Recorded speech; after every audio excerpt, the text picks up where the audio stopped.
to Eye on Horror, the official podcast of iHorror.com. This is episode 129, otherwise known as season 7, episode 10. I am your host, James J. Edwards, and with me, as always, is your other host, Jacob Davison. How you doing, Jacob? Doing okay, and happy to celebrate the most patriotic day of the year, Return to the Living Dead Day, July 3rd, 5:30 p.m. Yeah, there we go. Yes, it is July 3rd. So yeah, we're recording on Return to the Living Dead Day. Also with us is your other host, John Correia. How you doing, Correia? Dude, great. And I need to remind everyone that this is not a costume. Sorry, our Return of the Living. God damn it! Now I have to watch Return of the Living Dead today. It's your patriotic duty, John. I know, but it's also a Wednesday. I got work to do. I got shit to do. Star Trek Prodigy season 2 came out. I mean, I got it came out 2 days ago. I got like 2 episodes left. Like, I had stuff to do. Well, I've got a question for you. Okay, go. Do you want a party? Part of the day, yeah. Because it's party time. Yeah, I could probably hang out for a few, but I got an early morning tomorrow. So what's been going on? I think the big release we've all seen is A Quiet Place Day 1. Yes. What'd you guys think? It was amazing. It is by and far the best in this franchise. Really? I think it is the worst, although it's still good. I did enjoy it, but I don't think it's as good as the other two. It has the open world of the second one with the limited characters of the first, and I did like all that, but I think I like A Quiet Place better when they're like in the country and not in New York City. Different strokes for different folks. I guess I'm the tiebreaker here.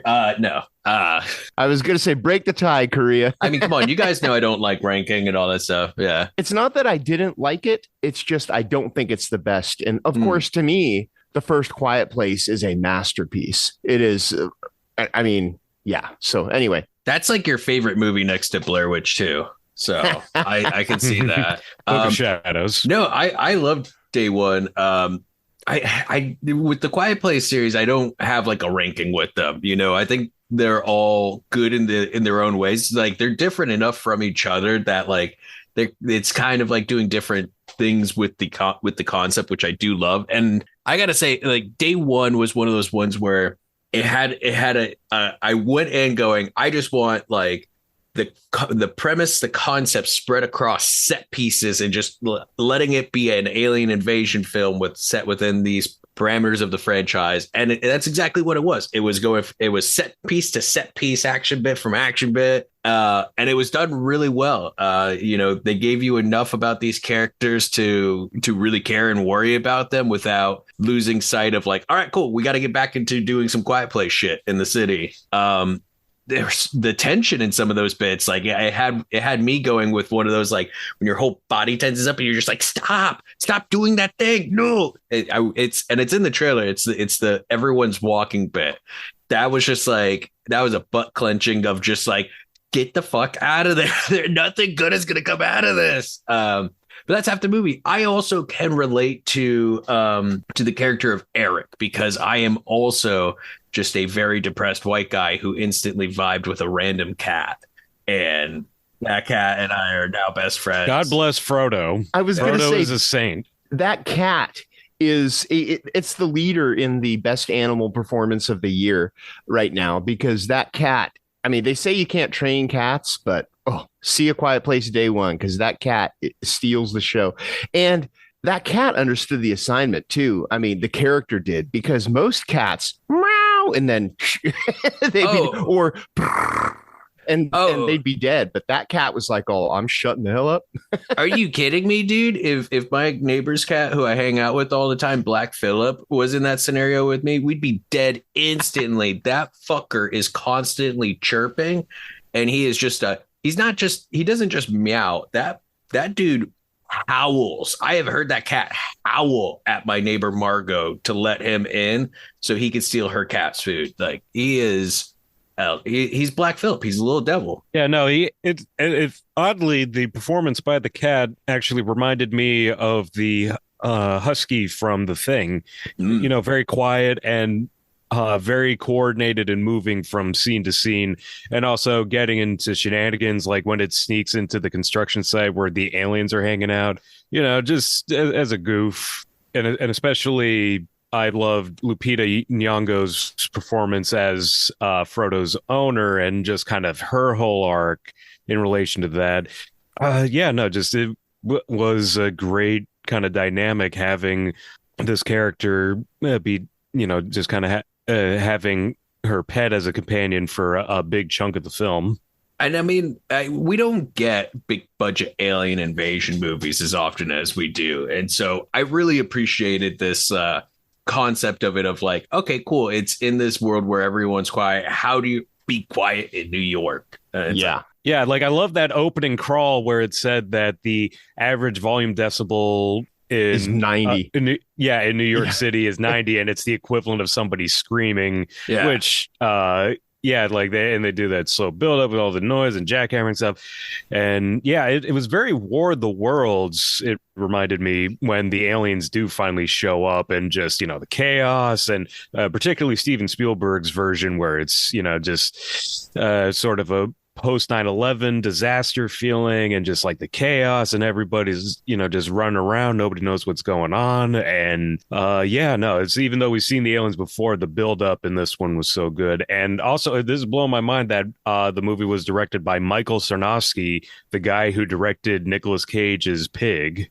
He really struck the emotional core again. The first half of the movie kind of feels like a war movie. Like you said, not just War of the Worlds. It almost feels like a Saving Private Ryan kind of a thing, because there is a lot of chaos and you're put into the mind of Lupita Nyong'o's character for most of it. Remember, this is day one, so they're still trying to figure out what the hell's going on. And they show you, I mean, they kind of, not really, you don't really have to have, seen the other two to understand it.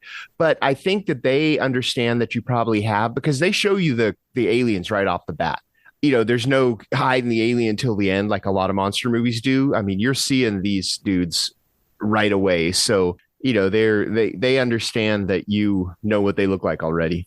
Well, they do a bit of a clever thing where, like, when the attack first happens and like the meteors hit, there's all the dust clouds and stuff, so you can only kind of see the silhouette at first. But they do show them pretty much in full after that. I really appreciate how good of a balancing job that movie did, because it's a balancing job of doing a big budget alien invasion set piece while also, doing these in-depth character developments while everyone's still quiet, showing the aliens early because you have to. It's them invading. It's the chaos of it. But they also don't overshow the monster too much. That was one of my big worries, was it was going to be showing a bit too much of it, but it works. The amount of screen time everyone gets, I think it was a very well balanced out film that, it could have been a little too much action, or too much horror. If anything, I think this is the aliens of the Quiet Place franchise, where it's like, okay, cool.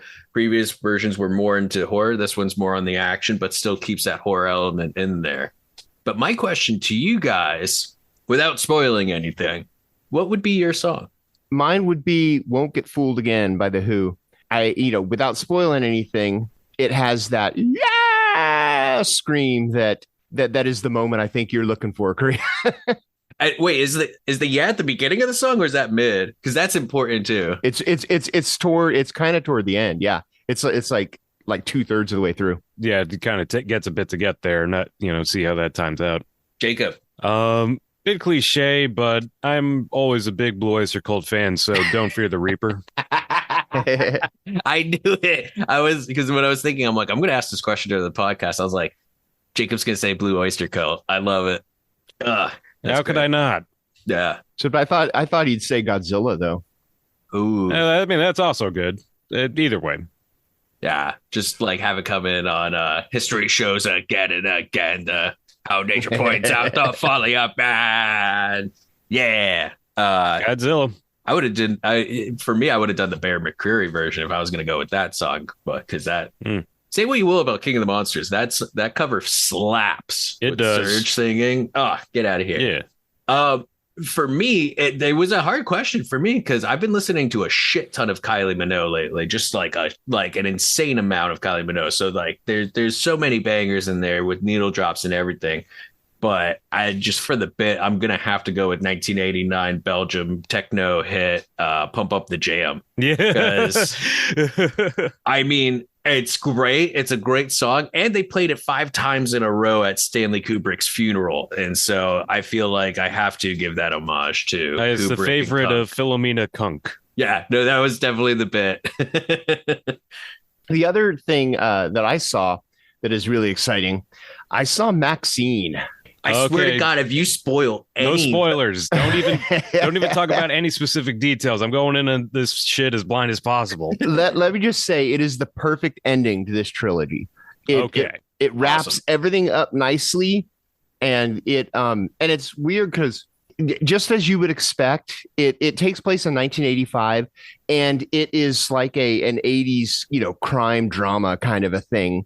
And it plays out kind of the undercurring theme is the satanic panic and the Night Stalker. Those are the two things that are kind of like always simmering underneath. Like there's always these picketers, these Christian picketers everywhere, and they talk about, movie violence, video nasties, and they have news footage of Dee Snider talking to Congress. And then the Night Stalker case kind of follows along the events of the movie as well. So it's pretty good at the way they do that. But I will tell you, this isn't really a spoiler, but there's one scene that will have every single male watching it cringing and every single female standing up and applauding. And I'll just leave it at that. All right.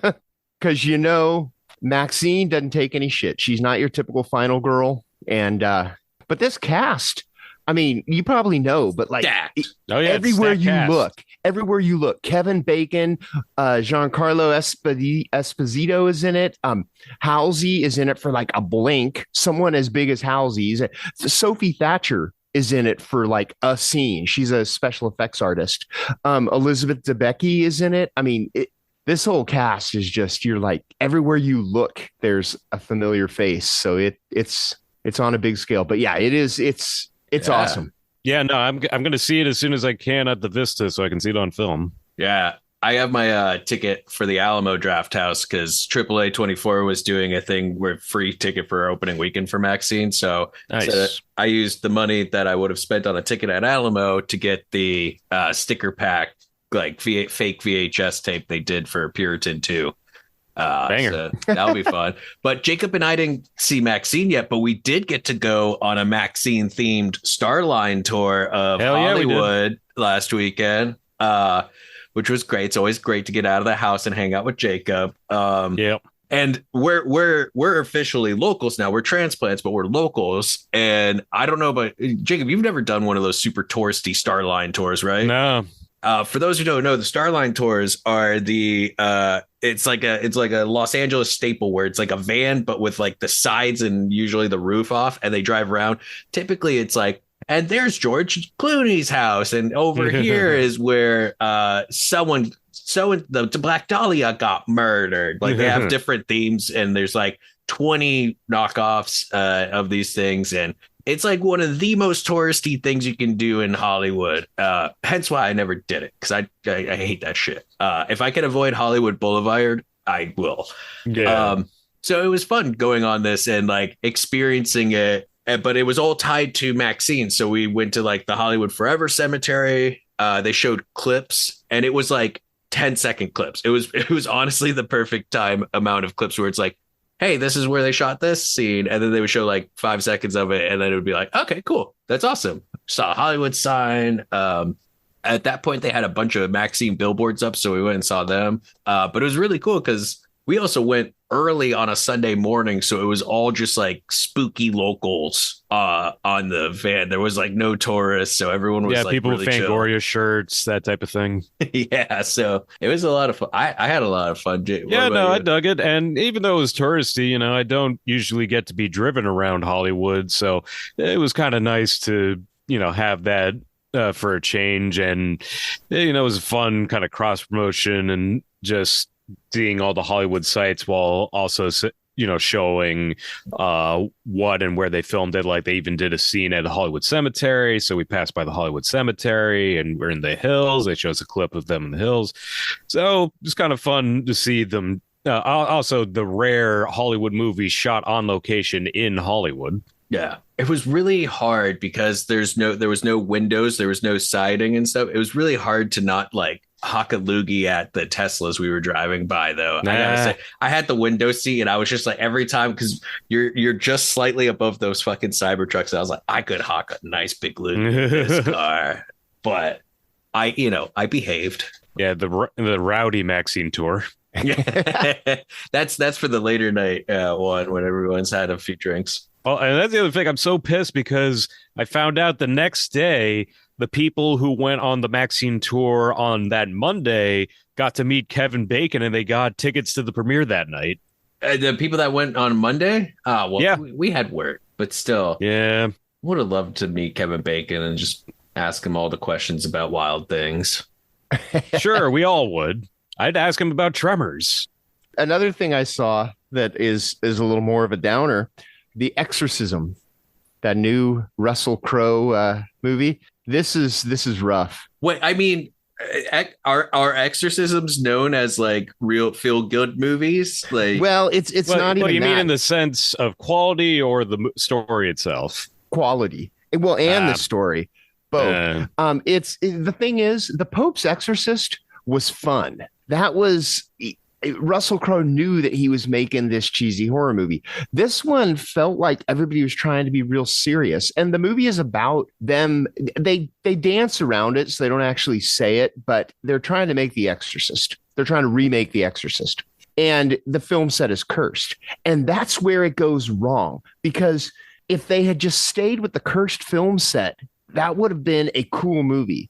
But they turned into a possession thing where like their lead actor is always getting possessed. And you're like, God, we've seen this before. Show us the cursed movie aspect. So yeah, it was frustrating, but there's no fun in it. You know, when you're making a movie like that, it just needs to be fun, and you just need to chew the scenery, and you just need to not take yourself so seriously. And they take themselves way too seriously. So yeah, it's and speaking of rough, have either of you guys seen Tarot? No. How did that end up? It's rough. The thing is, it's pretty typical of what it is. It's one of those cursed object movies. A bunch of kids get together and one of them reads their fortunes with tarot cards, but they use someone else's deck of tarot cards, which you're not supposed to do. And the tarot cards they use are cursed. So they start dying by the card that was laid last. And that part is actually kind of cool. The monsters that they created for this, like they're like the hanging man, the magician, the fool, that come after these kids. Those are actually kind of cool. The makeup monsters are kind of cool, but the movie itself. And I would like to add that I do remember now that the monsters were designed by horror artist Trevor Henderson, the guy that made Siren Head. It's because, those monster designs were pretty badass. Yeah, the monsters are cool. It's just the movie itself is nothing that you haven't already seen. It's just so, typical. But yeah, the monsters are cool. That's the best thing about it. The monster designs that they came up with for the cursed cards. But yeah, it didn't surprise me that they didn't give it the push that you usually see horror movies get. Oh, that's too bad. And speaking of rough films, so I went to the Doug Benson interruption last night. It's comedian Doug Benson has some other comedians and they riff on a movie, and he does this thing at Dynasty Typewriter where anybody can bring a movie and they'll put it on for the show. And the movie that won last night was Madam Web. So I saw Madam Web last night. That's what I did. How was that AI generated script?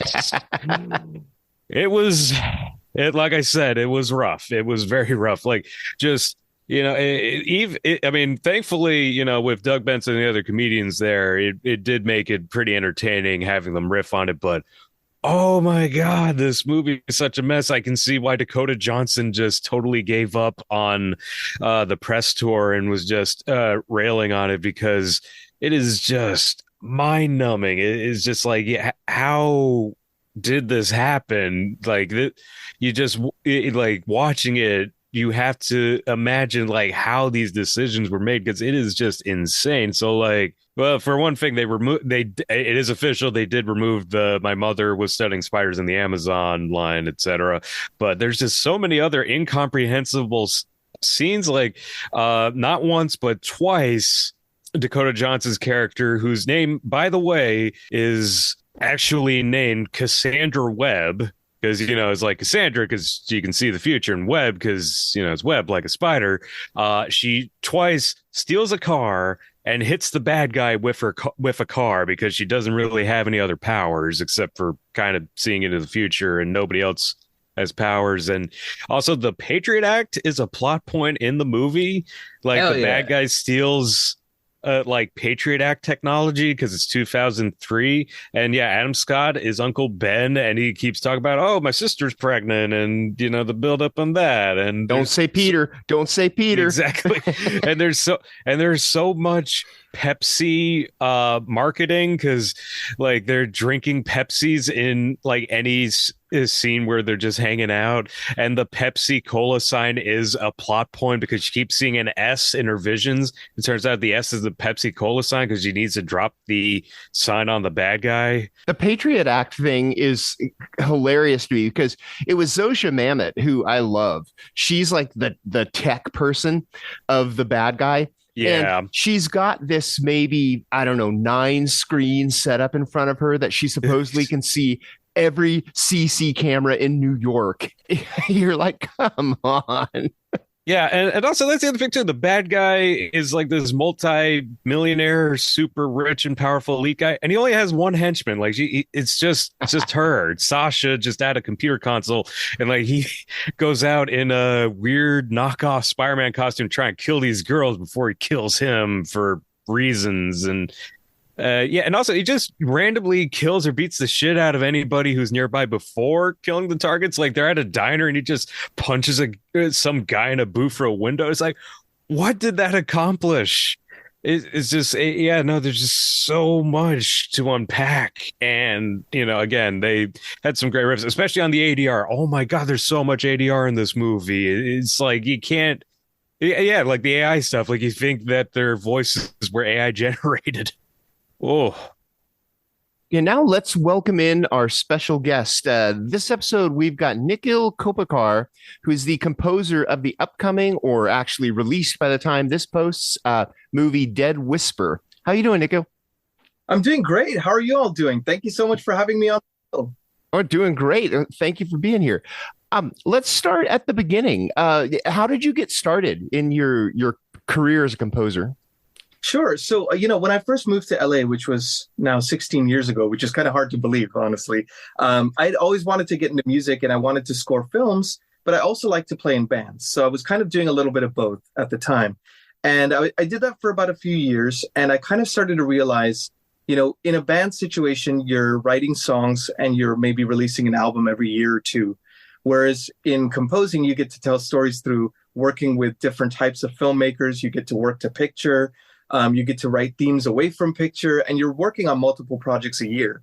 So I started to realize I love writing more than anything else in the world. If I could do that for the rest of my life every day, that would be the dream scenario. So it was around 2015 or 2016 when I decided to kind of make the full pivot to scoring for films, TV, and games. What kind of bands did you play in?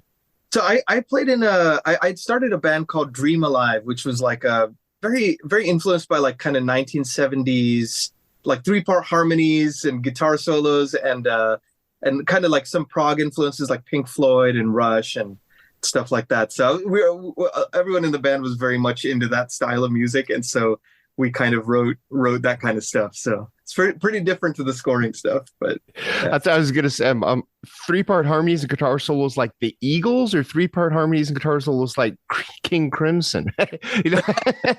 That's actually a really good distinction. I would say it's probably more Eagles than King Crimson. Okay. This of the song's structures were probably more like King Crimson, if that makes sense. That's awesome. And I see you've done quite a few video games as well, working on like Avatar and League of Legends. What would you say is like one of the big differences between working on like video games and doing film and television? Yeah, actually, there's a huge difference in the sense of the pacing of it. So TV is kind of the opposite end of the spectrum, where when I've worked on shows, I was working on shows almost exclusively over the last couple of years, and when I was doing that, it was like an extremely like breakneck pace. There's edits coming right up to the very end. You're constantly trying to stay one step ahead of that edit, and it's a large team, a lot of moving parts, and you have a lot of quick deadlines. So sometimes an episode will be scored in just a couple days, and the initial draft. So you have like 45 minutes of music, done in a couple days, and of course that's impossible for one person to do on their own. You need a team to kind of help to bring that across the finish line. Whereas with games, games are a lot more of a slower pace, and it depends on what kind of game you're working on. Like with the League of Legends franchise, the particular track I did for them last year, that is very much an established IP. It's very much like a very, kind of established musical aesthetic.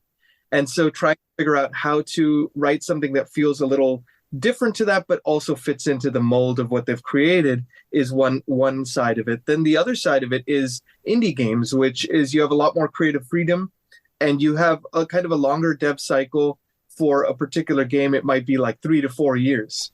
So a brought in at the very beginning oftentimes. And so, when I've scored games, I'm getting sketches from the concept artists. I'm getting rough sketches from and trying to write music and themes to exemplify these characters at an earlier stage. So it's a lot more of a kind of a longer iterative process, whereas, TV is kind of like, we need it yesterday. So quite different from that standpoint, I would say.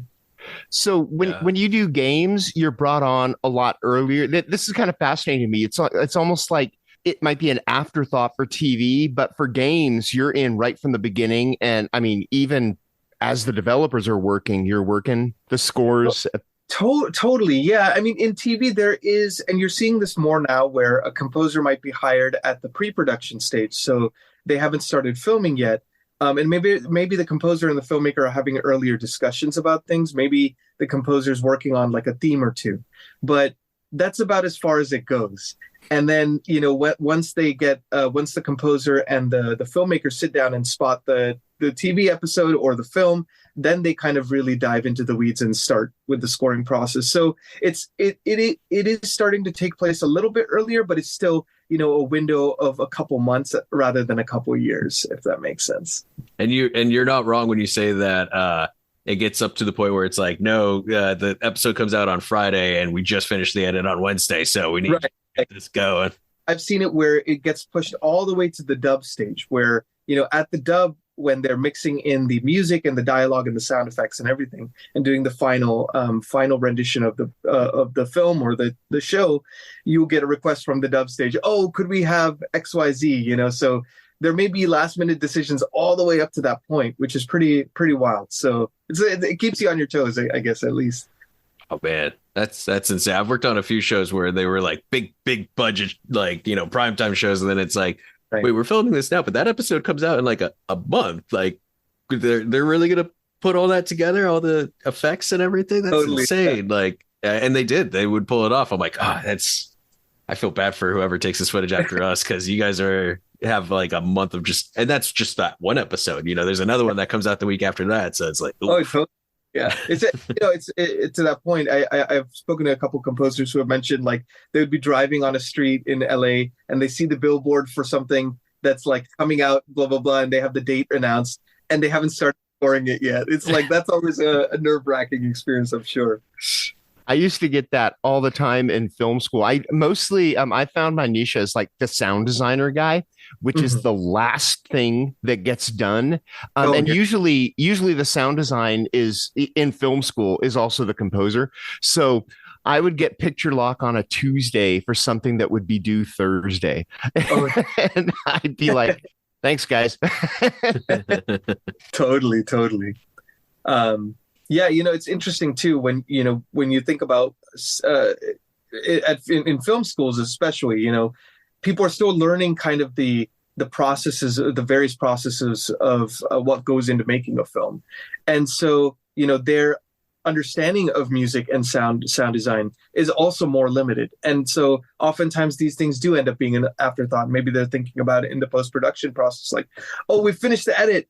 Oh crap, now we need music and sound effects, and it becomes that thing. And so I think like I've worked on student projects before earlier on in my career, and it was a lot of that. It's like, can you get this done in a couple of days? And you just kind of say yes and then figure it out. So. And it's especially fun when they say they give you picture lock and you worked for a day and then they say, oh, yeah, we changed the edit. I'm like, right. Well, then why did you call it picture lock? If it wasn't really picture lock? What is your school? Are you a school musician or is it all just, self-taught? What's your education in music? Yes, I just studied classical piano growing up, so I took piano lessons and things like that. But as far as orchestration and everything is considered, I kind of learned on the job, and I learned by just kind of being self-taught. I used to go to a coffee shop, when I would teach piano lessons at the time, and this was like maybe 10 years ago. And I would go to a coffee shop in between lessons, and I would take out a score, and I would be listening on headphones to the score, and I'd be reading the sheet music and just kind of like pausing it and rewinding it and like, kind of just like score studying, I guess they call it. So I would do a lot of that, and that actually was really helpful. I would go on like a lot of great YouTube channels. Like there's one called Orchestration Online, which has a bunch of deep dives into like, let's just analyze this one passage of this famous orchestral score, and it's like, let's see what the violins are doing and in reference to the flutes and the clarinets, and let's just look at that, for this episode or whatever it is. And so just doing deep dives like that really helped a lot. And then a lot of it was learning on the job. So it was kind of, I didn't get a chance to get an education in it, like a formal education in it. So it was a lot of flying by the seat of my pants most of the time. YouTube is so amazing for things like that, because whenever I'm like trying to figure something out, my wife will always say, there's probably a YouTube video, and 95% of the time she's right. There's a YouTube video on how to do that. So incredible. But it's about finding the well-informed one, because there's a few that will be not great information on how to do things, but for the most part. Or the ones that are easy to follow too. Yeah, that's true. Some will assume that you know more than you do. Oh, that's me with video game walkthroughs, because I always hit that wall where I'm like, wait, how am I supposed to do this thing? And I'll watch it. It'll be like 10 minutes of like nothing going on, or like them just talking. I'm like, no, just tell me where the chest is. I just need to find the chest. Or what is it? No, that's cooking recipes these days now too. Because the SEO, it's like 20 pages of a backstory, and then all of a sudden it's like, okay, so you add butter to the thing and you throw the kernels in there until they pop. It's like those are the worst. Yeah. I've seen that there's a joke going around where they say, here's my quick go-to recipe, and then they start cutting an onion. That's not quick go-to. Especially in this day and age with the availability of information and everything, we're seeing a lot of more self-taught people who are coming up, and it's really incredible how universal or accessible a lot of this information that would have been locked away behind paywalls and stuff for folks for many years is now readily available. And especially when it comes to the film industry, everyone always, it's like, oh, well, how do you get in it? It's like, there's so many different ways, man. I know people who have like decades long careers in the G&E department simply because the buddy asked them to, and they showed up with like a grip and electric book, and we're like, okay, they asked for this. I mean, and then now with the internet, they can look at, I mean, that's how I got my start too. Be like, get this out of the van. Okay, cool. Yeah. Well, I'm walking there. Let me Google search. What is this? Well, to that point, I feel like it's really interesting now, because you're not just seeing interviews with people like, oh, when I got my first, $100 billion film or whatever it is, like, it's like, well, yeah, but what happened leading up to that? And now it's become so much more neat, where you can hear a different cross section of people's experiences, people who are just kind of starting out and how they got their first maybe student film or something like that. And then on the way upwards. So I think that's really cool, is because people can relate to it more when they're just starting out. It's like, oh, this person's just maybe a year or two ahead of me rather than 20 years ahead of me, in terms of like career path. So it's nice to be able to connect the dots, I guess. Oh, absolutely. And especially when people bring up, oh, this is a first time filmmaker's movie. And it's like, well, no, they have like 8 credits before that. Like, But what about those things that led to that? Because those things is what made that thing happen. That's where they learned everything, you know? Totally. It's like that 10-year instant success, you know? And on the subject of film scores, do you have any particular favorites? Gosh, I feel like my answer changes all the time in the sense that, when I was growing up, I was really into John Williams and more the traditional kind of orchestral scoring. Like I remember I used to go to sleepovers and like with my friends and just watch like Star Wars and whatever was coming out at the time, early 90s, and then I started getting into more kind of like the modern composers. One particular composer I really like who has a unique voice. He had scored the film Minari, the A24 film, Emile Mosseri. And, I just love his melodic sensibility and kind of choosing very non-obvious choices in his scoring. And like when you hear his music, you automatically know who it is. So I'm always kind of interested in people who are very like have a unique voice that is kind of upfront. And so I think he would probably be one of the modern ones that I've been listening to a lot. Do you all have favorite composers or anything like that? Or Oh yeah, John Carpenter. oh, nice, yeah. Or no.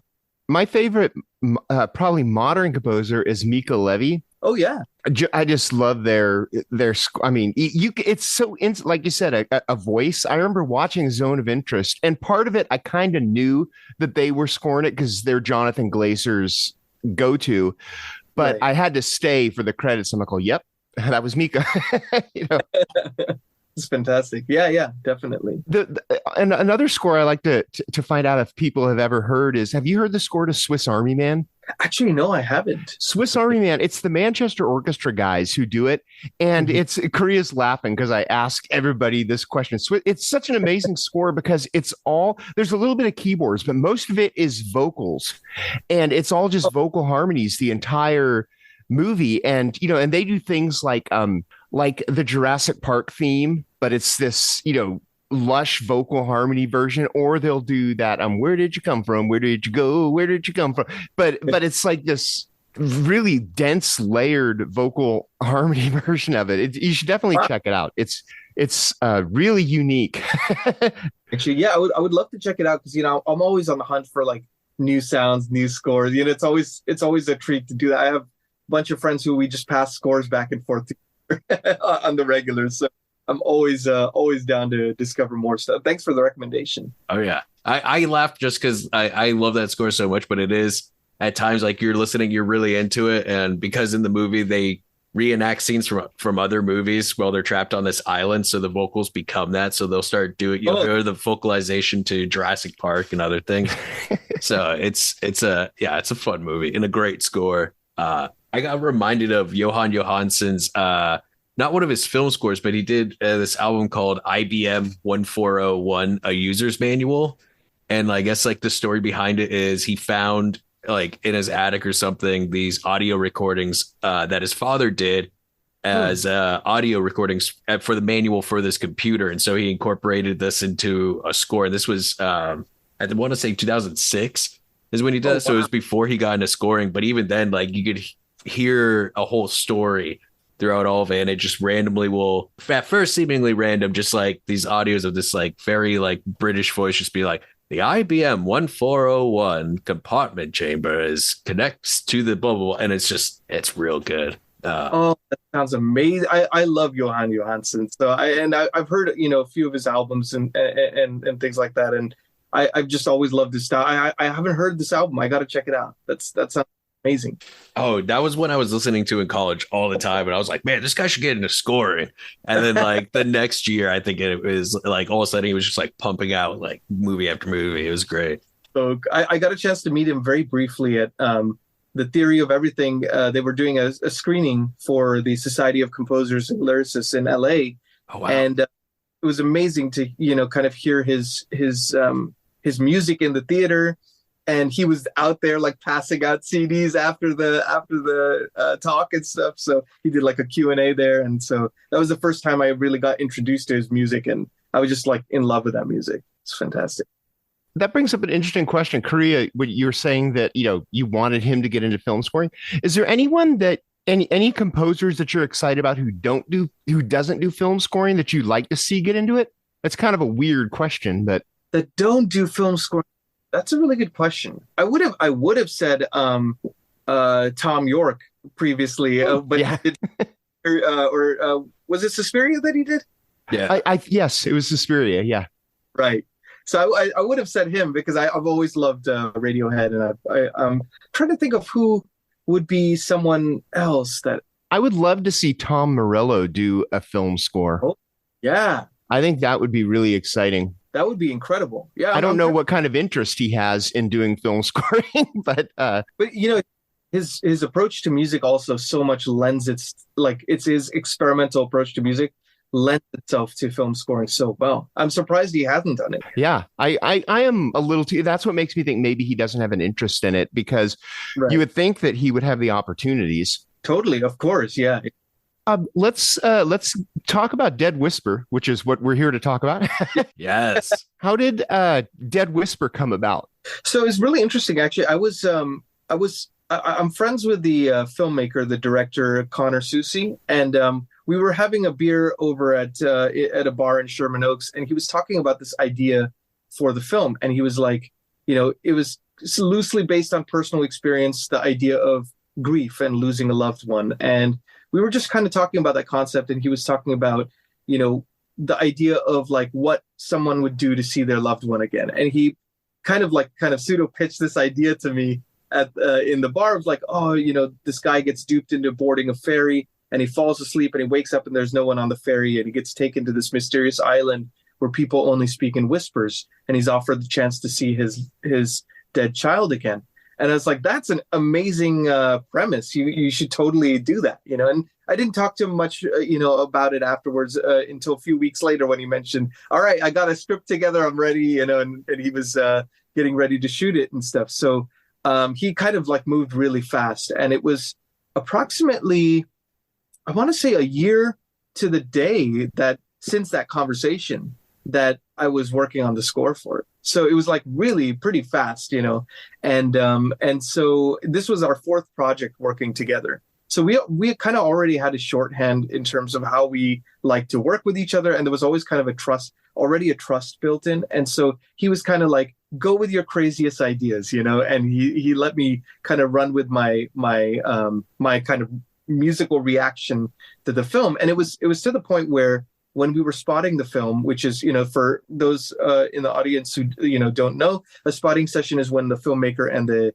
composer watch the film together for the first time, and they'll be talking about what music, what role music will play in the film, and what kind of themes to explore, and where music can come in and out, and where we shouldn't have music, which is sometimes equally important. And he had a piano in the corner. And so I would be watching scenes with him, and I would immediately go to the piano and try out kind of instant musical reactions. And a couple of those themes ended up making it in the film. So it was just an incredible experience of like real deep, close collaboration with a trusted colleague. And that's kind of how it all came about. That's awesome. What were some of your inspirations? Because with this film, especially, like the score stands out a lot, because you're right with the spotting there. It was just as loud when there wasn't music as if it was when there was, there was a lot of moments where I'm like, that's very quiet here. It's very like, it almost encompasses the name too perfectly, but the soundscape that was created, especially once you get to the island and some of the scenes out in the grass really kind of grasp you. What were some of the influences there? Well, it was interesting. I think all of us really love elevated horror like Hereditary and things like that. I remember I was reading an interview with Colin Stetson, I think, who did the score for that, and he was talking about how so much of the basis of the score was the saxophone. And because he was a saxophone player, and I was listening to it, and it just sounds so creepy and weird and not really like a saxophone at all when you recontextualize it. And at the same time, I'd been experimenting a lot with like instruments from different parts of the world. I'd worked on a fantasy film a few years ago, which was kind of Asian and Indian inspired. So it was a lot about recontextualizing instruments from, other cultures and figuring out how would they sound like as a world building device. And so a lot of those kind of ideas were marinating in my mind. And, for Connor, he was also very influenced by more of the throwback horror like The Shining or Rosemary's Baby. So he loved the idea of like a kind of a smooth, kind of slow sense of dread. And so we were just kind of talking about all these ideas. And in addition to that, the idea of like, when Elliot first gets to the island, we wanted it to feel like a grand scale, almost like he looks small and insignificant in contrast with the place that he's in. And so with all these ideas, I actually was just scrolling on Instagram at one point, and as one does, and I came across a Thai instrument, and I'm probably going to butcher the pronunciation, but it's spelled Khaen, Kain, I think it is called. And it's like a vertical bamboo wind instrument. And, a lot of the scenes were filmed around Cape Cod. So we wanted sounds that evoke the wind and the ocean and things like that. And so, I ended up kind of just buying it and trying it out and either having the sounds as is in the film or even reprocessing them and kind of making them unrecognizable. And that formed kind of the connective tissue that was kind of present through a lot of the cues. And then, of course, we had fantastic, other instrumentalists as well. We had the percussionist Bobak Lutfipur, who had done a lot of sounds for A24's Green Knight and for Netflix's Hellraiser. And so he was doing very unconventional stuff with the percussion. He was like taking a mallet and rubbing it on a drum head. He had this metal instrument called a Marvin, which is like a series of coils on a metal kind of a triangular, I don't even know how to describe it, but it's like this hollow triangular shape. And, you could make weird sounds out of that and kind of ancient Mayan shakers and things like that. And so, yeah, we were just experimenting a lot and trying to figure out like, how can we make this feel kind of almost primordial and ancient while feeling recontextualized and modern. It's kind of a weird juxtaposition, but I think the juxtaposition and the contrast is kind of what makes it fun to explore, I guess, if that makes sense. Long-winded answer for the process, but no, I think that covers it quite nicely. And I was wondering, just because as a New Englander and it being set around Cape Cod, if that was an influence in how you approach the score. Oh, absolutely. I mean, my only regret is I couldn't be there during filming, because I think it would have been really cool to just be there and, ingest the atmosphere. But I think like Connor captured the atmosphere of it so well. And the cinematographer, Ben Grant, really helped to kind of bring that world to the big screen. And so watching it was, I had a visceral reaction to that. And just that idea of like, it would be really cool to be able to have fairy sounds. It'd be really cool to have the wind and ocean, but not necessarily just the wind and ocean, but how would an instrument sound like if it was trying to mimic the wind and ocean? So even when we recorded a 30-piece string section with the Fames Orchestra in Macedonia. And that was one of our things is like, hey, let's just experiment for a bit. And because we had the time to actually kind of try out ideas as well as, record the written material. So we're like, let's just experiment a little bit. What would the sound of wind and ocean feel like for 30 string players? Let's just record some stuff and see what happens. And then it was, reprocessing that. I was reprocessing that Thai bamboo instrument. And I was using something called a wind wand, which it's almost like it's like a series of rubber bands on a kind of a wooden contraption that you spin it really fast. And as it starts to spin really fast, it has this weird, like eerie humming sound. So, just stuff that would kind of put you in that place without being overt. I think that was kind of what we're trying to do is like, what are non-obvious ways of representing the place, the location, kind of what that setting might have felt like. So that was kind of the approach of the scoring process. That's so cool because when you think Cape Cod, you don't think of like Thai instruments called kerns or these humming rubber band instruments, and you feel it too with the film because like I'm also from New England, so I know Cape Cod well, but like it looks like Cape Cod, but it feels ethereal. It feels very different and very off-putting. So even when you're familiar with the place, it's like, yeah, there's something off here, and it comes through. That's awesome. That's great. I think we were also talking a lot like, it is Cape Cod centric, but then it's also this fish out of water story in a way, because he's being taken to this unfamiliar place, this island, and so the idea of feeling insignificant and feeling kind of lost in time was also another thing that we were trying to explore.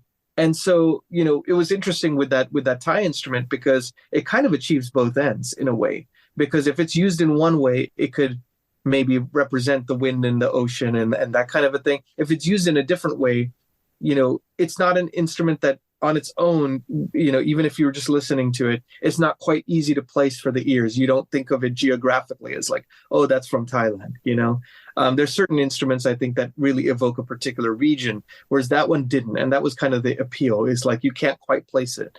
And then when you reprocess it and you use it as a world building device, it's even more disorienting for the listener. So, it was kind of trying to achieve two opposite aims, the familiarity and disorientation at the same time. And I think that was kind of the through line, is we were trying to find something that would achieve both. Is everything in it, to me, it kind of the score sounds synthesized, and it's probably because of all the processing of these instruments.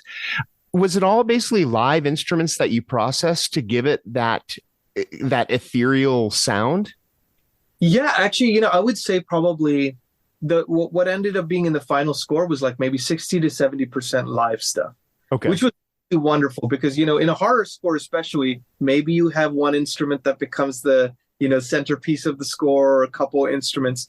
But, it's very rare to get a 30-piece string ensemble to record on an indie horror film. And that was actually in no small part due to this grant that we got, which was from CSAC, a Performing Rights Society for Composers, and New Music USA, which provides kind of grants and opportunities for composers. And so they gave us this grant called the Real Change Grant, and it allowed us to have some funding for, proper mix and master of the soundtrack album, and then a surround mix for the score, and then being able to record all these exotic instruments and things like that. So, we really had our kind of pick of the cream of the crop. Like, I'd worked on, for a composer named Lauren Balfe, I'd worked on this series called The Wheel of Time.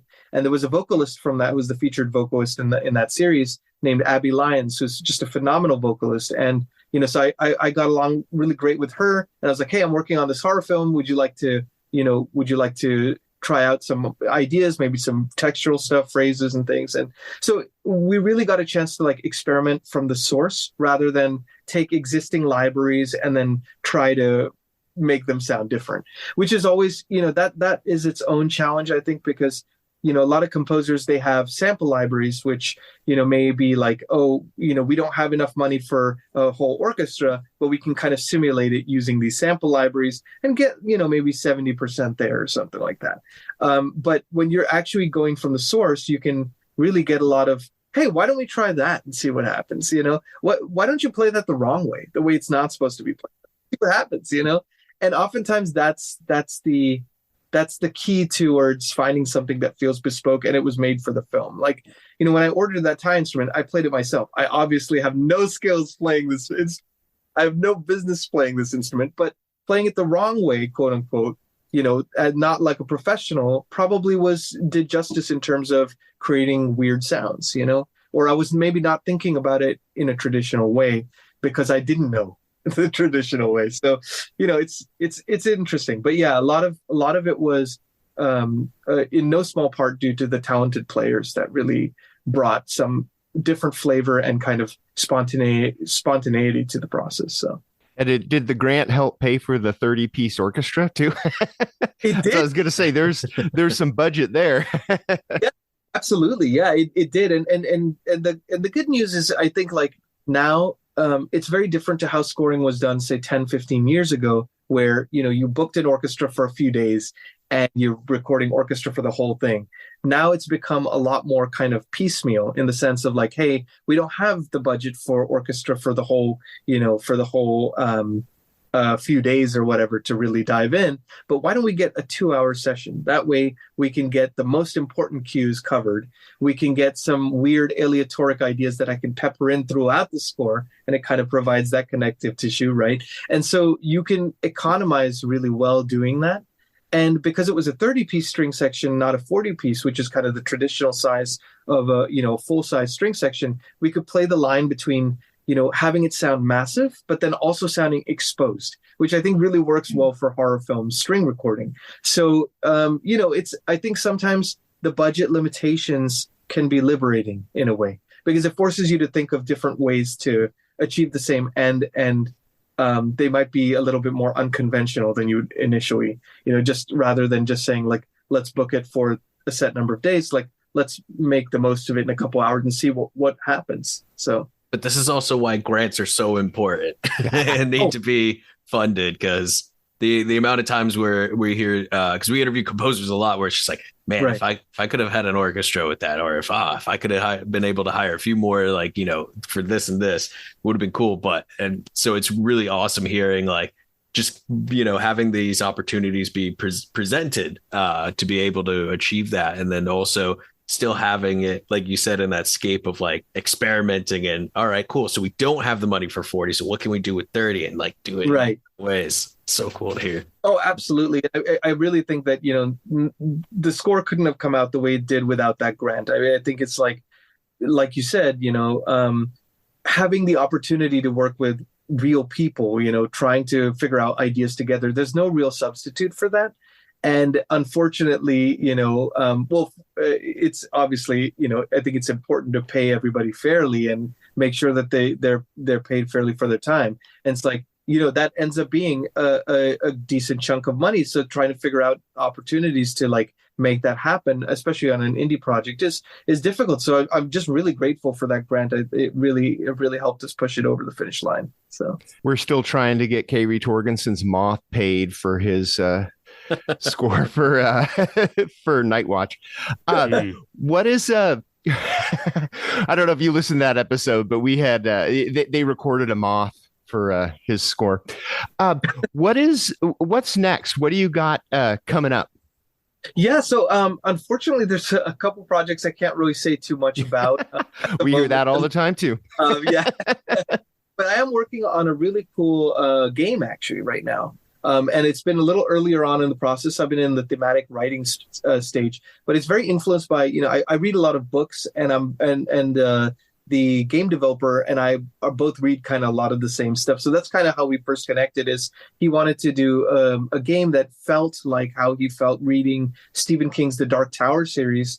And also, I don't know if you are all familiar with Brandon Sanderson, a fantasy author, who did this thing called the Stormlight Archive. It's very kind of like epic in scope, using kind of influenced by a confluence of different cultures, and he wanted this kind of musical aesthetic to feel like you don't know where one cultural influence ends and the other begins. So it's kind of like another extension of that idea of experimenting with exotic instruments, seeing what we can kind of recontextualize. So it's been really a through line in my career thus far. So I'm really excited to explore that in this game, and that probably won't be out for another, I'm sure, like 3 years or something, because it's in year one right now. So it's like a few here and there, and kind of dipping toes in the water type of deal. But We already talked about how early you start working on video games. So where can people follow you on the socials to get, as you can start talking about some of these projects, so people can find out about them? Absolutely, yeah. So you can follow me on all socials at Nikhil K Music. That's Nikhil K Music. Also on my website, nikhilkmusic.com, and I update that pretty frequently with projects as well. So keep you apprised over there as well. Okay, cool. Well, Nikhil, thank you for joining us this morning. And everybody see Dead Whisper. It's in theaters by the time this posts. It will be on VOD tomorrow by the time this posts. So basically, by the time you hear this, you'll be able to see it. So everybody go see it and listen carefully to the score, because it's a banger. Yeah, see it in theaters, especially because I'm like we got our screeners, but I can imagine your score sounds amazing in a theater sense. Yeah, through actual speakers. There's definitely a difference, sitting in the theater and kind of hearing that surrounds, mix, just like, kind of envelop you in there. So yeah, absolutely. So yeah, thank you for joining us, and everybody see Dead Whisper. As for us, you can find us on all the socials as well under iHorror, or at iHorror.com, which is the site we call home. Our theme song is by Restless Spirit, so go give them a listen. And our artwork is by Chris Fisher, so go give him a like. I'm going to take a second to plug something I've been doing, my new podcast. It's called The Cryptozoo. It's basically a little You're going to learn about cryptids at the Cryptozoo is what it is. And the first episode just dropped. It's about the Jersey Devil. So if you wanted to know about the Jersey Devil, check out the Cryptozoo if you're not tired of my voice. And we will see you guys in a couple of weeks. If you are tired of my voice, you have 2 weeks without it if you don't listen to Cryptozoo. Again, go see Dead Whisper and listen to Nikhil's score. So for me, James J. Edwards. I'm Jacob Davison. I'm Jonathan Correia. I'm Nikhil Koparkar. Keep your eye on horror.